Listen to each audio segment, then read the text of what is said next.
Hello. In our last couple of lectures, I am talking about the role of human resource function. The role of human resource function in contributing and meeting the organizational objectives as well as individual needs. In my last lecture, we also talked about the scope and details of manpower planning. Today, we will talk about the selection, recruitment related aspects. As you know, in the technology era, in the knowledge era, the selection is becoming more and more critical. Selection processes are seen and practiced with utmost care so that long-term health of the organization is maintained. And when we have to understand the details, we can cover many things, but in this lecture I intend to cover the following. You should be able to learn and understand the following: the selection process, concept and definition, the role of selection process, the selection process, its details, and probably we will also talk about the types of interviews and the how to conduct and how to select people in the organization. When we see selection and recruitment, recruitment is the process of, as I mentioned earlier, to get a qualified group of people to the organization. So, group of potential candidates to the organization is recruitment. If you get them, if you make them apply, if you are perceived as a most preferred employer, and all such things are part of the recruitment. But once you have the set of applications before you, set of applicants, set of candidates are there before you, then we start talking about the selection process. Selection process is one involves picking the right individuals out of the pool of job applicants and making sure their qualification, their competence match the job vacancies in the organization. So, we have the job analysis, then based on the job analysis we have the job description, based on the job description we have the job specification. The specification also gives the job requirements, the details of the person who can meet and perform all the jobs, and now we start seeing amongst the applicants who could meet these specifications and the requirements. Now, when we see this, we can always get into the nitty-gritties, but let us look at the formal definition of selection process. It is the process of differentiating between applicants in order to identify and then hire those with a greater likelihood of success in a job. So, that means we try and see what is that selection criteria should be. So, the selection criteria normally we would like to get the candidates who are able, that means ability to perform the given task. Then the second criteria is those of them are willing, who have the right aptitude to perform the job and also have that fire in the belly, that willingness to perform. And the third is that they will make an adjustment to the organizational culture and they become good co-workers, they become good team members and such expectations. And also the last one is they will stay for a reasonable period of time. So, the ability to perform, the willingness to exert and the capacity to adjust with others, as well as a mental mindset to stay for a reasonable period of time. I think these four things always we try and look at the time of selection of the candidate.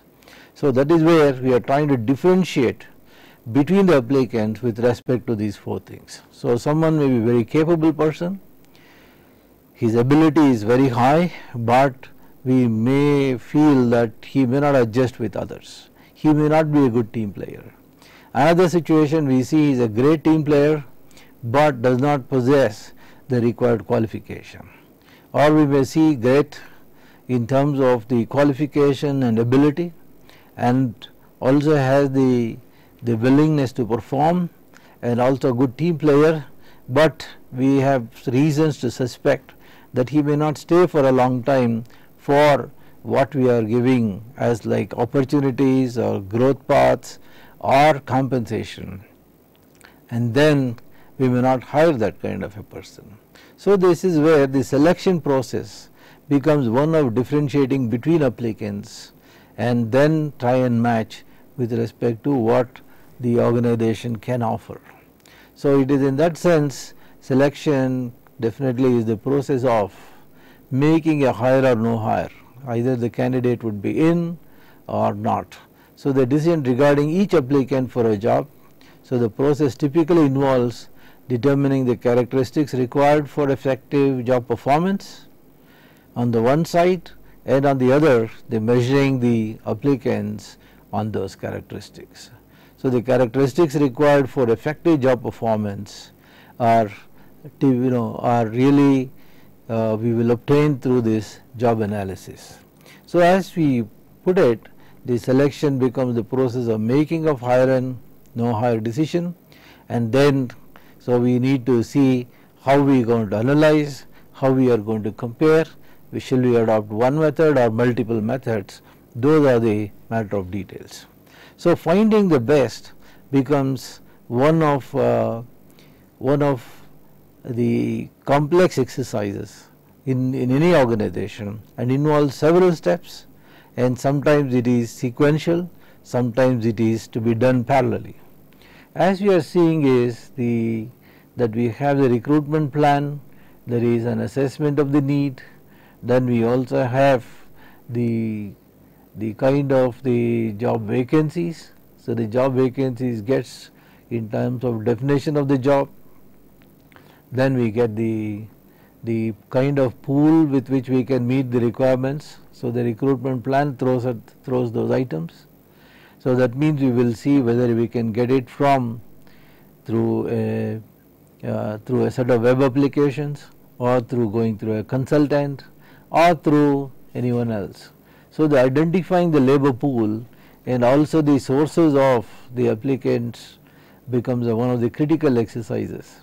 And then we get the application either through the prescribed format, or through voluntary applications, or through the kind of a web related things. So once we have this series of applications, which we can also see can get through the kind of a process of advertisement.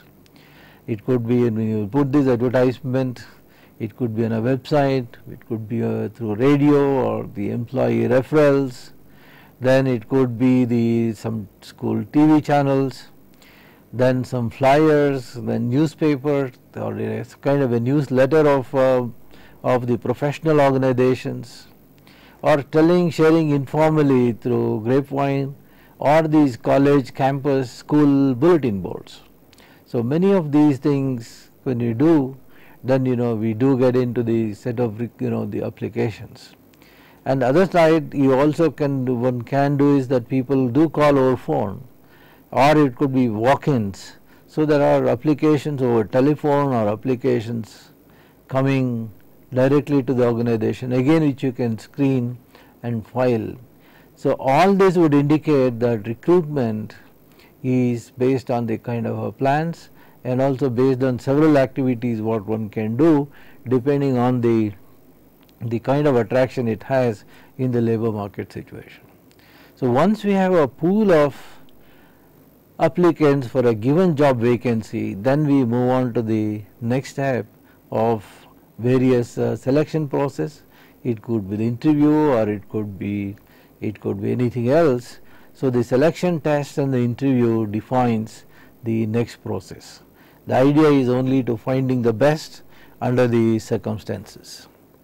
So as we see that not only we try and select, but also we talk about the how we can develop a systematic selection program. In development of a selection program, as I mentioned earlier, starts with the job analysis.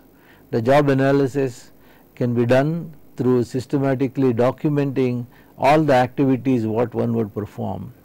Then identification of relevant job performance dimensions in terms of the quantity, in terms of the quality, in terms of the deliverables, in terms of the complexity, in terms of the working conditions, in terms of the enabling support what one would have on the job, the group work or it is individual work, or the work which demands a close supervision or broad guidance or guidelines.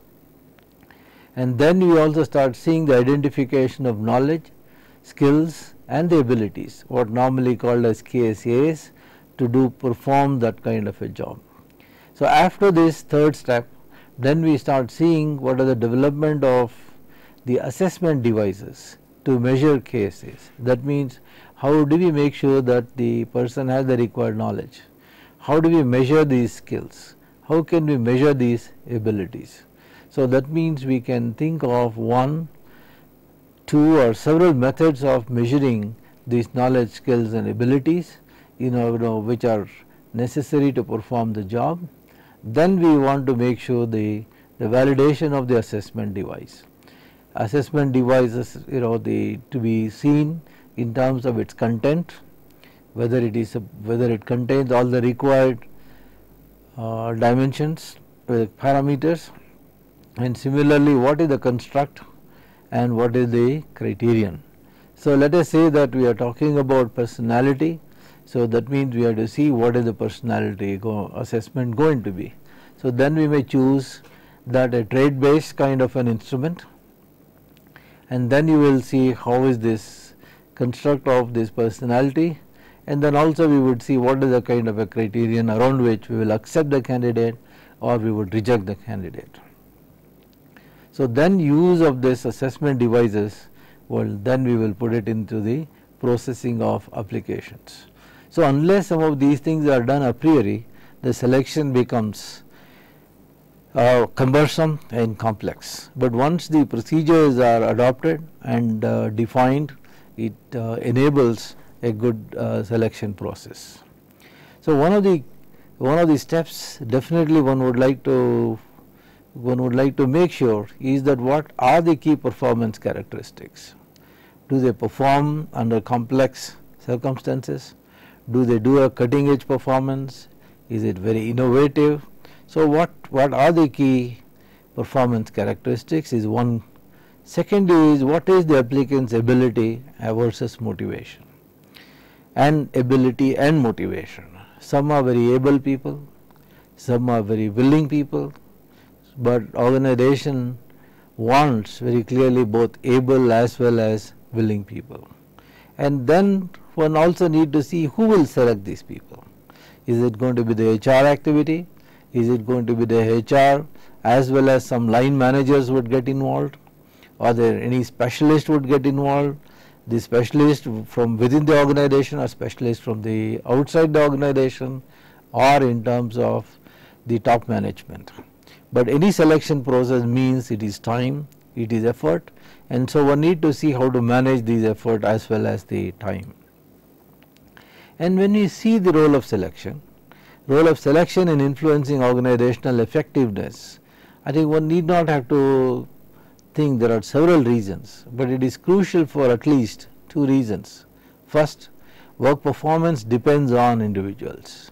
So unless there is a right man for the right job, unless the person with the right fire in the belly, what people talk about, with right passion and right initiatives, then there are problems. Similarly, the cost incurred in recruiting and hiring personnel speaks volumes for the role of selection.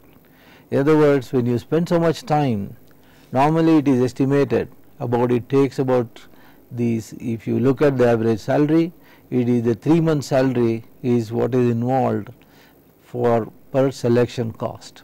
So that means if you are selecting one individual in whatever the format you calculate, you will spend approximately about 3 months salary for as a kind of a hiring decision.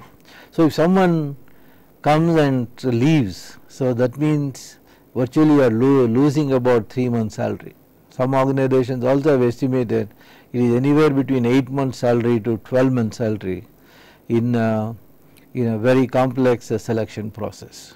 So, in other words, one should also see what is the kind of a cost implication. One should also further see what is the impact it has on the people who are already there in the organization. So, if somebody leaves, it always creates extra work for the people, but also affects their morale in performing their task and contributing to the organization. So, the best way to look at it is to improve performance, means it is to hire the right people who have the competence and also the willingness to work. So, the exploring that the individuals have the required competence, exploring that they have the right aptitude, and then the right motivation to match the organizational conditions becomes extremely complex task. I think that is what we are trying to see, how is that we can make it happen. So, it is a long process commencing from very preliminary interview of applicant and ending with the kind of a contract of employment. So, it starts with that kind of a job analysis and do all the back end work, and in the front end receiving the application and making sure that the candidate gives all the required information in a valid and an open fashion, and that can be processed up to the selection decision, and then making a contract and making sure that the selected person joins the organization. So, it becomes it's a long process and a lengthy process. And you also see selection process differs among various organizations and also between jobs within the same organization.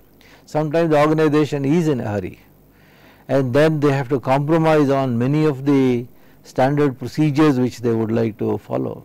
Sometimes the number of applications are too many, where one job, if you see there could be about 300 to 400 applicants, then you do not have time to get to the detailed application formats and screening and doing such things. Maybe you have to give some tests to eliminate a large pool of people, and so once you go through the elimination process, and then you start focusing on the selection process. So, it depends on several of these conditions to see what could be the best selection process. And having attracted applicants for the job, it becomes the next stage is to select candidates who is most suitable for the job and the company. And we need to see the step by step the various selection methods, and then make sure that each of the selection methods we deploy are cost effective, and they have to provide a value addition to the whole selection process. So, one can think of several of the things in some order. There is nothing like this should be or this shall be, but it is always good to start with preliminary interviews. A preliminary interviews is to spend a little time and have a quick dialogue with the candidates, but make sure that the individual is meeting all the basic minimum criteria. We also use the selection test. Selection test typically of psychological in nature. Some are psychomotor tests, some are aptitude tests, but we will see what are the details of the selection test. Then certainly we have the employment interview. In employment interview, it becomes a face-to-face dialogue between one and several members of the organization with the job applicants, and the dialogue, the discussion, the sharing of information and understanding the behavior and aptitude of the person will make good selection process, and that is what is possible during the interview. And the other important thing is checking of the references and checking of the background of the candidate, and the background analysis and references and use of that to match what is expected by the organization. And finally, making into a selection decision. So, one need to use some of the information in parallel or in sequential, or use all the things together at the end to make a decision to hire or not to hire. So, when we see the selection process, apart from that you also have to get into the physical examination, so that he is physically fit and does not carry any previous known occupational diseases and hazards, and also the next step is to make a job offer, and depending on whether the candidate accepts the offer or not, and then you move to the next one is a kind of an employment contract, and where employment contract you specify all the terms and conditions of employment and the specific benefits, opportunities what you are going to provide for the potential applicant, or so the applicant who is going to join as a kind of a potential employee. So then the last step is evaluation, so that all the steps are performed in a systematic way, and each of the steps adopted provides a value in selecting right candidates for the right job. Then as we start seeing these steps, it should be done in relation to the other steps, and each of the steps need to contribute substantially to the understanding of the candidates, and also to help anyone in coming to the judgment of hire or no hire kind of a decision. So when we look at the preliminary interview, it is more or less the kind of same as the scrutiny of applications, but now you are meeting the candidate in a face-to-face manner.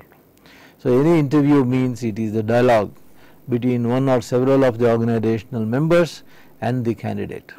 So in a preliminary interview, you make sure that by appearance, by acceptance, by whatever the basic details you have mentioned, you thought of based on the job analysis to the job requirements, then you see whether the candidate is acceptable or unacceptable. So unless some basic expectations are met, the preliminary interview becomes a kind of an elimination process, elimination of all the unqualified applicants. So the scrutiny enables the HR specialist to eliminate not only the unqualified job seekers, but based on the then you also have to see how they have filled in the supplied application forms.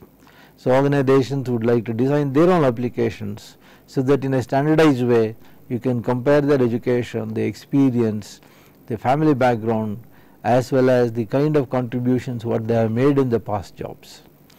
So it is in that sense the preliminary interview helps reject misfits for reasons which don't appear in the application forms, and application forms per se also helps in removing set of candidates. So it's often called as a kind of a courtesy interview, and it's a good public relations exercise.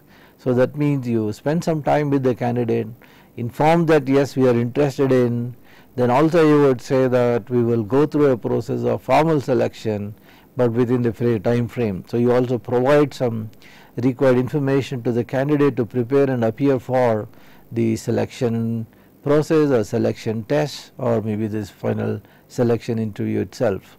So that way you are also educating and preparing the candidate through having a preliminary dialogue or a preliminary interview. The preliminary interview is also, at least one interview is to be conducted as a part of this preliminary interview. It is possible that they also meet one or more persons in the organization, and to make sure that you provide the details of the job as well as the organization, its future to the candidate. And always preliminary interview should be made into a two-way process, because the organization will require good candidates and will be competing with other companies for their services, and the individual also would like to know something about the organization. So it should allow the company to determine what the candidates likes are and whether or not he or she could do the job and all the things whatever I mentioned to you earlier, whether they would fit into the existing team or not.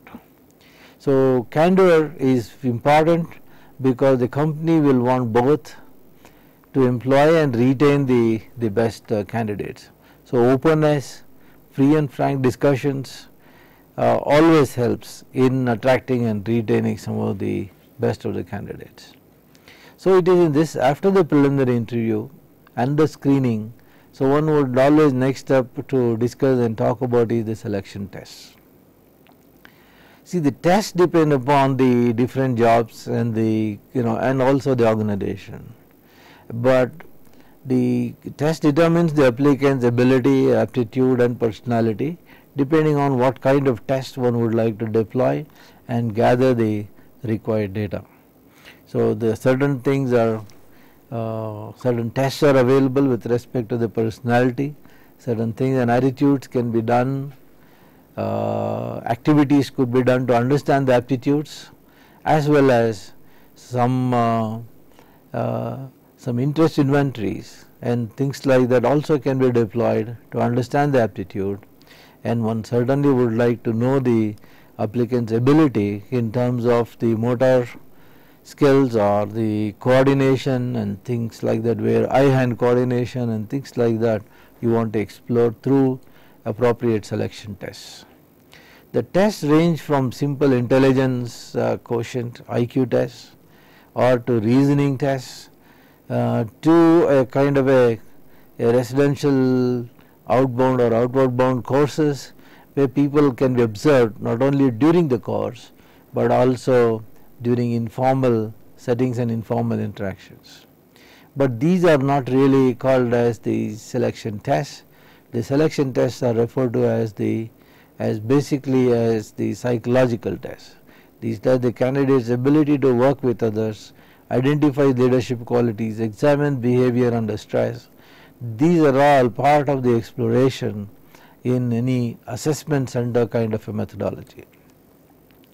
So when you are looking at the types of tests, this is ability tests. Some of the abilities are clearly time linked.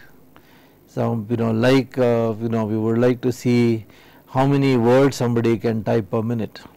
So time based kind of a test. So the stenographic kind of a test. Then one would like to get into an aptitude test like GMAT.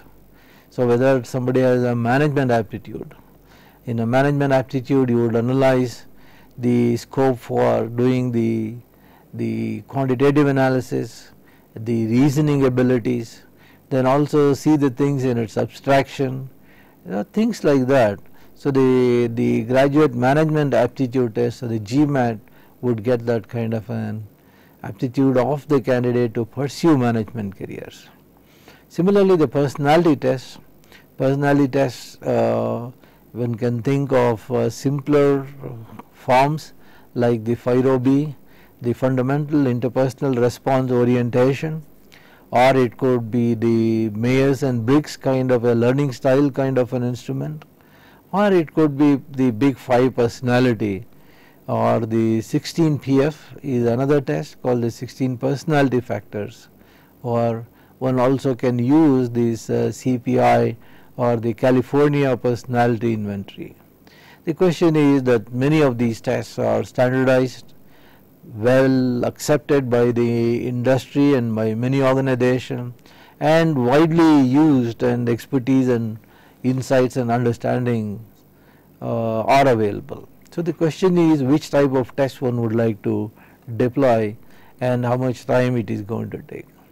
So once you are able to identify, usually you will see the ability tests, they are highly reliable, and some of the ability tests in terms of verbal reasoning and numerical tests have shown very high validity for a wide range of jobs, that it is able to predict some of the job success, and then the validity also increases, we have seen, with increasing complexity of the job. So the higher the complexity of the job, one can also see in a very confident way that the ability tests are most useful. And the combination of aptitude tests have higher validities than individual tests alone. So that means if you are able to do a battery of tests and then you are able to get and gather some data, that is more preferable.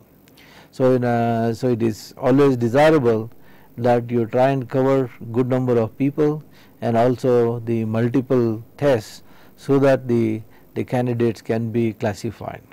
Scoring of the test may be completed by today certainly the scanners, and then so that you can cut down on the cost, because all the personality tests, many organizations see it as a very cost, or it's a proposition involving high costs. So that's the reason one need to understand the time it involves, the complexity it involves, and the kind of cost as well. So the organizations always would like to see if a standardized test, and if it can be administered by anyone, like stenographic test or some dictation test, it is always easy to be administered by a professional. Then you come and demand for the support of a psychologist.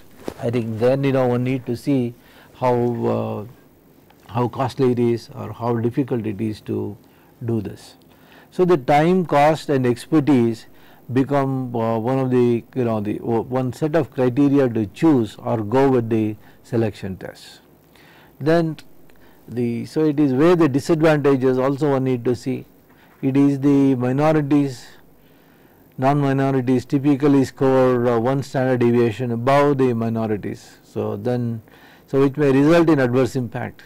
So that means it should not discriminate people on any of the criteria, where it should not be disadvantageous to a particular group. So it could be the rural and urban.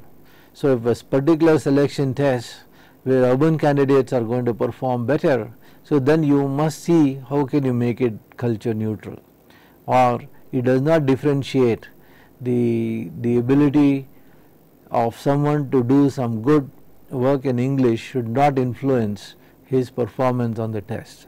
So one would like to see how to cut down this influence of the language. Similarly, the differences between males and females, that is the gender differences in abilities. So then the students, if they strongly feel that certain knowledge, certain background in certain areas influencing their performance, that means it is not favoring a group of people.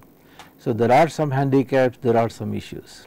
So the ability test, when we see, should not predict some of the differences in the category itself. So a selection procedure, particularly the personality test, is the characteristics of the application that are related to the future job performance.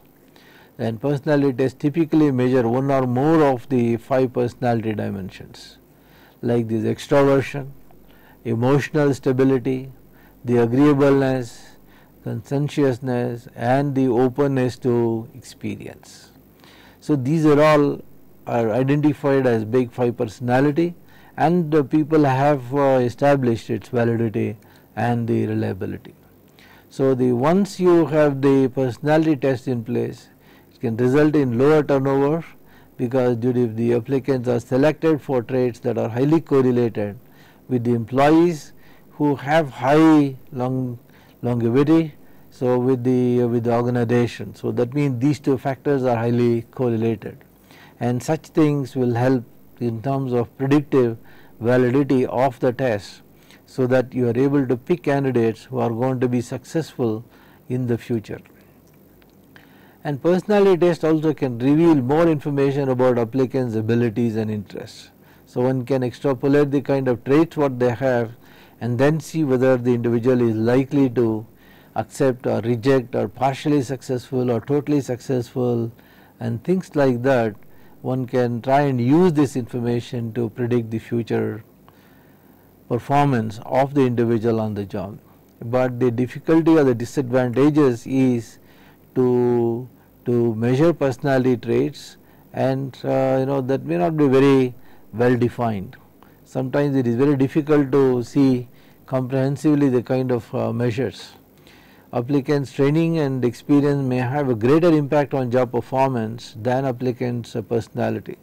So in other words, an extrovert or an introvert, or somebody is creative or not, somebody possesses the leadership qualities or not. So some of these things become really or really may not predict and have less predictive validity, whereas one's experience and the kind of training they have undergone have more explanatory powers.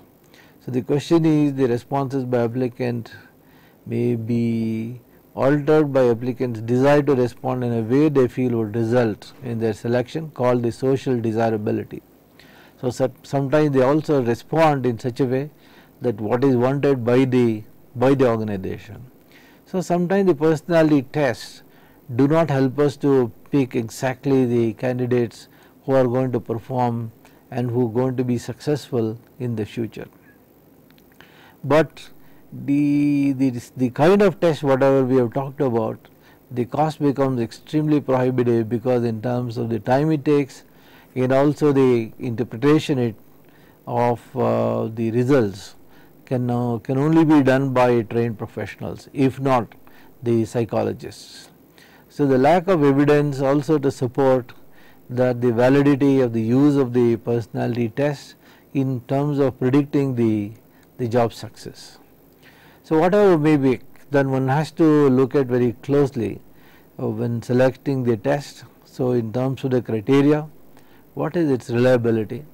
That means whatever the time you are able to repeat the test, it gives almost similar results, and also the validity in terms of what it is supposed to measure and whether it measures or not, and such measures does provide a kind of or correlated with similar measures or not, and then some validity means somebody is going to be successful or not, what are these kind of a past numbers and whether they were able to predict in the past the success as well. So, we are talking about the predictive validity.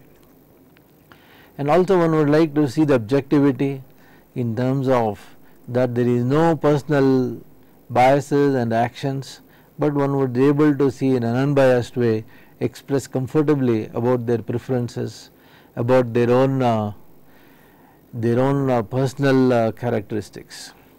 Another important thing is the standardization. Standardization in terms of whether it can be applied to different groups, or it is only to be applicable to the school children between the age group of this and that. So, which is the population in which the details have been obtained, and whether it is only specific to that group or it could be applied to the other groups as well.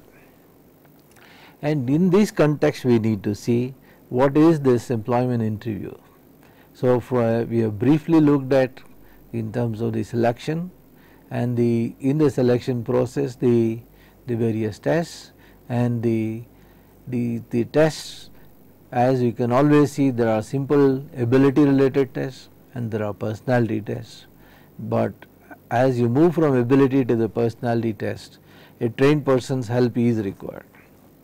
But when you see interviews, the interview is the most commonly used and according to many the most abused form of selection tool, but it is a formal in-depth conversation conducted to evaluate the applicant's acceptability. So, a dialogue between the interviewer and the interviewee, the organizational member and the applicant. And so, since it provides a face-to-face dialogue, according to many, it is an excellent selection device. And the popularity of the selection process stems from its flexibility. It is simple, it is straightforward, and then one can have this kind of a dialogue and document the details for future action. So, that is how the employment interview is widely used, and normally can be adapted to the different levels of jobs, may it be unskilled or skilled, managerial, professional. In a number of job kind of situations, you see the employment interview could be one of the methods which has all the flexibility and less of rigor, but one can apply it and does not require a great preparation. So, the point is that it allows two-way information exchange between the interviewee the interviewers and the applicants. And when we see this, the employment interview process, one can think in terms of one-to-one, that is one interviewer and the one interviewee, or it is sequential where the candidate meets not only one person but set of people one after the other, that is sequential, or it could be the panel where set of interviewers will sit together and then have a dialogue with the candidate. So, in one-to-one interview there are only two participants, the interviewer and the interviewee, or in the sequential interview it takes one-to-one step further, and it involves a series of interviews of that one-to-one. And in another, each interviewer can ask questions in relation to his or her subject areas, so that they finally will compare their notes. But in the panel interview, it consists of two or more people, and then interviewers and the candidate, they are there together, and one can also go up to 15. So the question is, how many interviewers could interview one candidate? So it is, you see that as we go for that kind of a panel interview, it is less intimate and becomes more formal than to one, and if handled and organized well, it can provide a wealth of information, but otherwise it can also be insulting and very bad from the experience of the interviewee. So interview has at least three objectives, and helps obtain additional information from the applicant. Compared to what the candidate has provided, you will get more insights, you will get better understanding of the person, what he or she stands for, what are his broad success and other aspects. It also facilitates giving general information from the giving applicant, such as the company policies, the job, the product manufacturing and the like, so that you can also share some of the critical information, and within that, what is that you are looking for, what do you think would be the kind of a future things. And also it helps build the company's image in front of the applicant. So if you are fair, if you are systematic, if you are open, if you are with humor, you are making the candidates comfortable, all builds a positive image of the company and also positive image of the job. So the interview objectives is basically to attract and also provide a positive experience to the candidate. But when you see the usual types of interviews, we can basically classify them into 5 categories.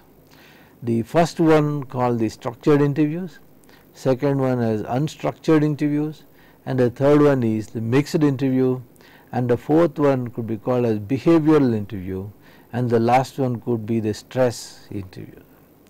We will go through some of these things, and then we will also continue our discussion on these types of interviews in the next lecture as well. As we see that the structured interview means the type of questions are predetermined. So a predetermined checklist of questions, and then typically you ask these questions to all. Probably, why are you joining the organization? Very clear.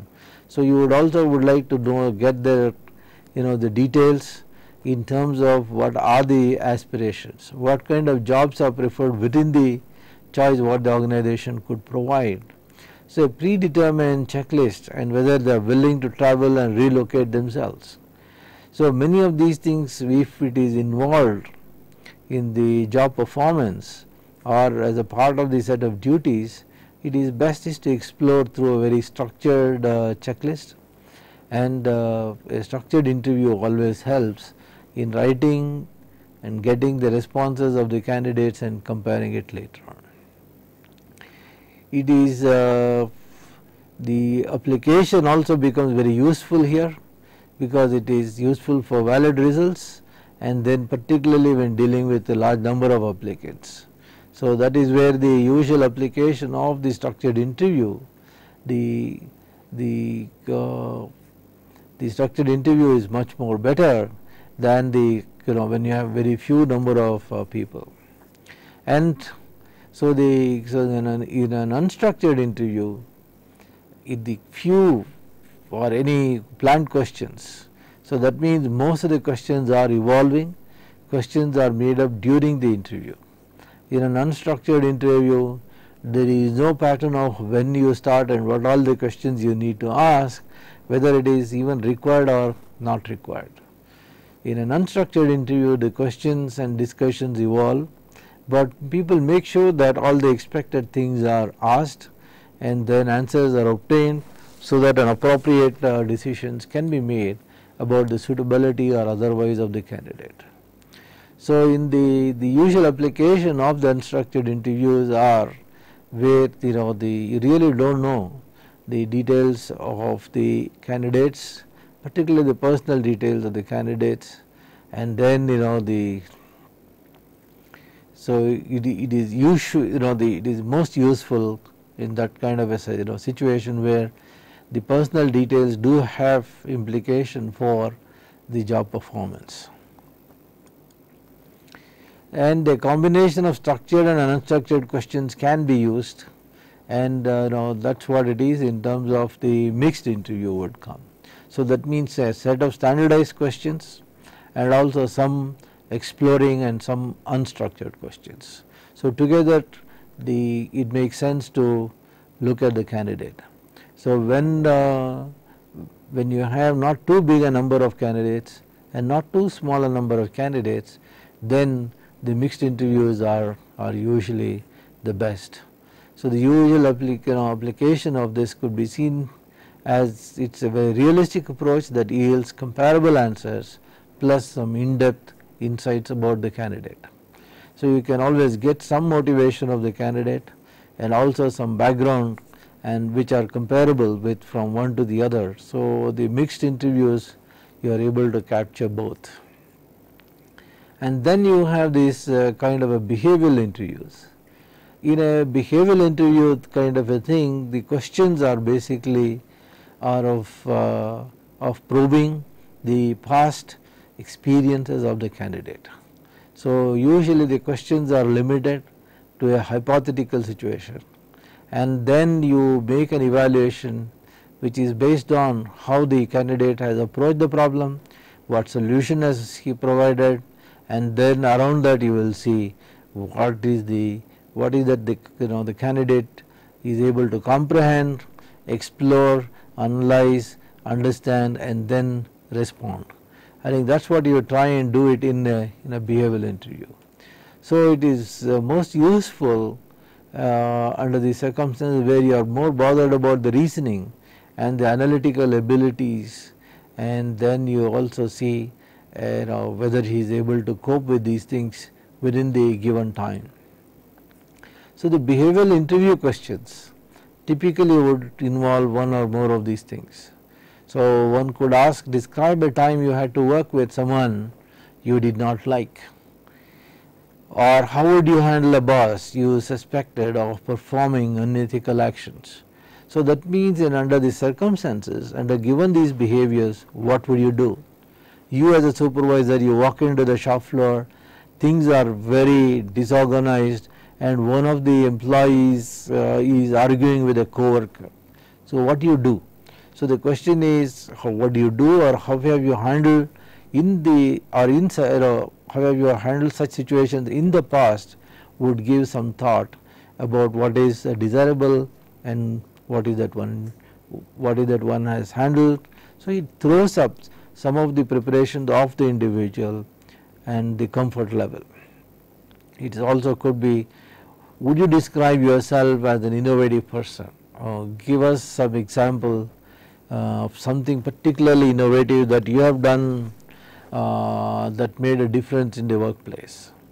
So instead of asking, do you have a leadership qualities, where somebody would say yes or no, so then one would like to ask, okay, give me some example of your leadership attempt in terms of maybe inspiring people or directing people or taking set of people along to complete a task. What is that you have done in your past career or in past assignment or in your school and college days? So such probing is what typically constitutes the behavioral interview. Some more question. What was the last time you were late with a project? Or tell me about a time when you had to stick by a decision you had made, even though it made you very unpopular. So what is that kind of a situation? So in other words, the behavioral interview provides an opportunity to understand the candidate and how he or she would respond to various alternatives and the scenarios. But in contrast to the behavioral interview, the stress interviews are to generate a series of conditions through a series of harsh and rapid fire questions. So basically you are trying to upset the applicant and then try to capture what he or she would like to respond. So these kinds of applications are most useful in understanding how the candidate would behave in jobs which are basically stress prone. It could be the handling complaints, or it is the medical representatives who go and meet the doctors and they have to wait for long hours, and after waiting for long hours, when they meet the doctor, they are supposed to keep up the same calmness or the comfort, and so that they represent properly the company. Instead of that, if somebody gets upset for waiting for the doctor and then goes inside and makes a hue and cry about waiting, then means not only he spoils the relationship from one-to-one level, but also the company business may get affected. In other words, those of them who represent the company in the field must have patience, must have tolerance, and must have ability to cope with several stress-prone situations. They cannot transfer some of their own ambiguities, their own agonies to the customer.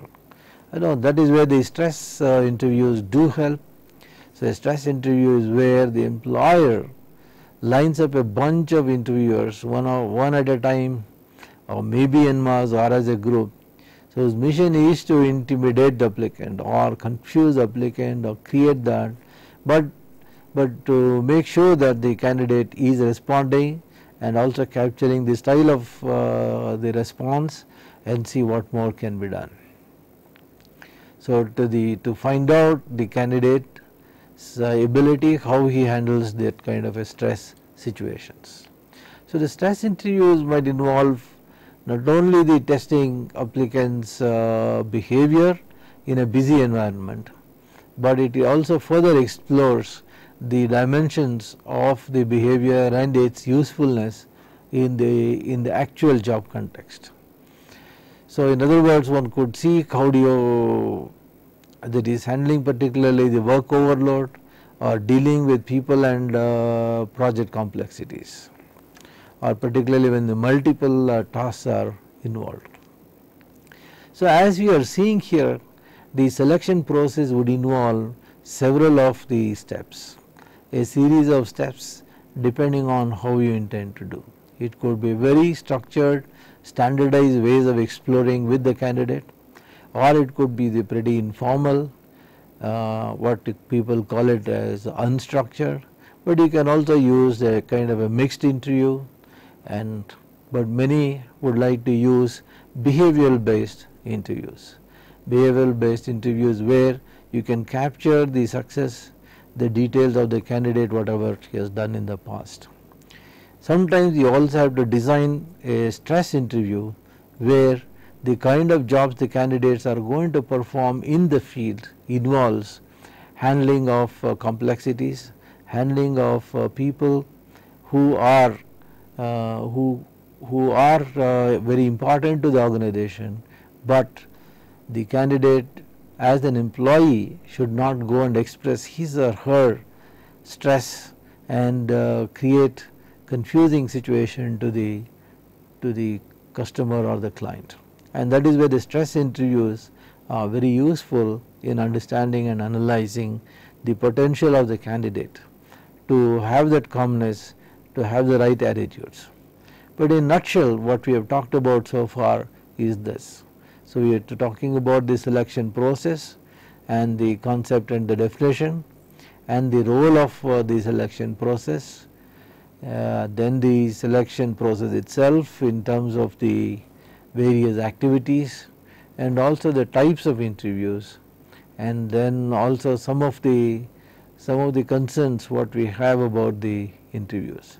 But we need to explore a little more about the interview, the errors and other things committed by the interviewers, the panelists, and also some of the dynamics of the situation what can come in the selection process.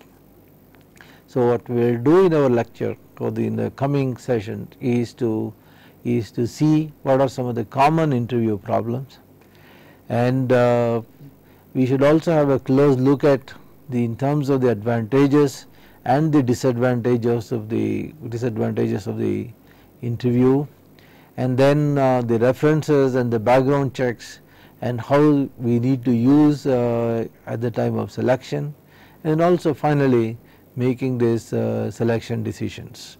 And while making selection decisions, one also has to see the details like how to make the job offer, how do we see the contracts of employment, and then how can we see the evaluation of the selection process, and also understand the legal aspects of recruitment and selection, and maybe we should also see some of the important problems which can come, and that is where I have also put one more thought before you is selection in Indian organizations. And when we see the selection becomes a socio-economic, political and the managerial decision, and that is where we also need to evaluate some of the Indian dimensions, Indian problems of selection which may not be same or similar in other countries. I hope with this we will look into much more critically the next steps of the selection process.